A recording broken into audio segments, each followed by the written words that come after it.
માનनीय વડાપ્રધાનશ્રીના નર્મદા જિલ્લામાં 2 કાર્યક્રમો હતા અને એ કાર્યક્રમોમાં કયા વિભાગ દ્વારા કેટલો ખર્ચો કયા પ્રકારની કામગીરી માટે કરવામાં આવ્યો છે જેની માહિતી મારા અધિકાર મુજબ મેં જિલ્લા સંકલન સમિતિની બેઠકમાં જિલ્લા વહીવટી તંત્ર પર માંગી, જેને લઈને મનસુખભાઈ વસાવાના પેટમાં તેલ રેડાયું।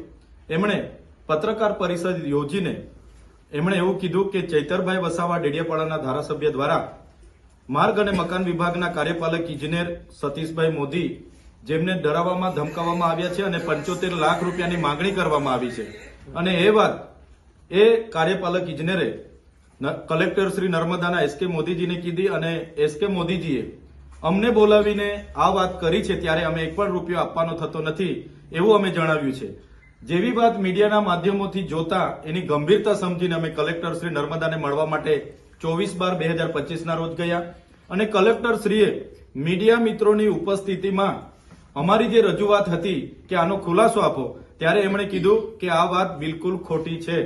બાદમાં ગત રોજ કેટલાક મીડિયા મિત્રોએ કાર્યપાલક ઇજનેરનો સંપર્ક કર્યો। એમણે પણ કીધું કે હું તારીખ 7/12 થી રજા પર છું અને આવી કોઈ પણ જાતની રજૂઆત મેં કોઈ અધિકારીને કે કોઈ નેતાને કરી નથી। આ પ્રકરણમાં મારું નામ કઈ રીતના આવે છે એ મને સમજાતું નથી।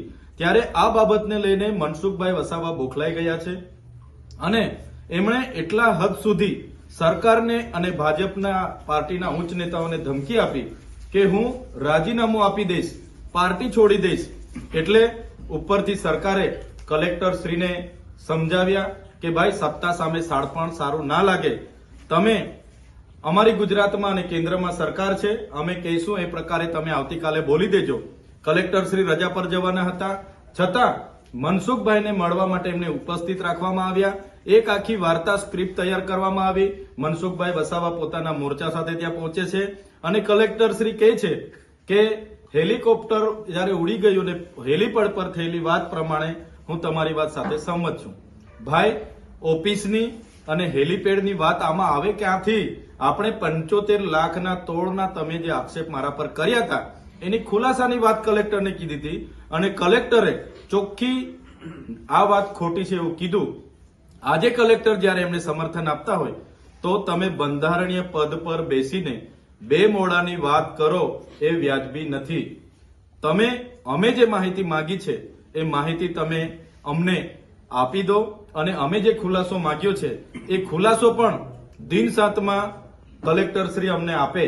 અમારા રાજકીય કારકિર્દીને નુકસાન થાય અને અમારા શાખને નુકસાન થાય એવું અમે ક્યારેય સાખી લેવાના નથી અને જે પણ ખર્ચાઓ તમામ શાખાઓમાંથી 10 ગણા થયેલા છે એમના પર પણ અમે સીઆઈડીની માંગ કરીએ છીએ।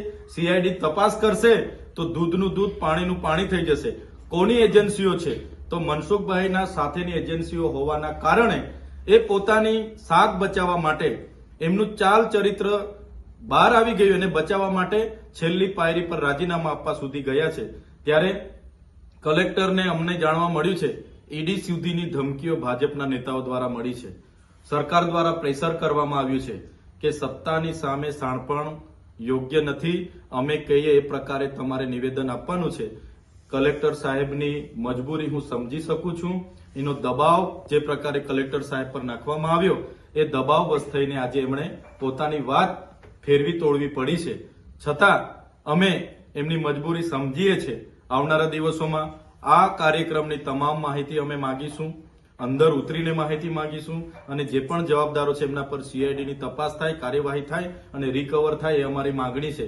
અમને જરૂર લાગશે તો આવનારા દિન 5 પછી યોગ્ય ખુલાસા નહીં મળે તો કલેક્ટર કચેરીની સામે હું મારા સમર્થકો સાથે ધરણા પર બેસવાનો છું।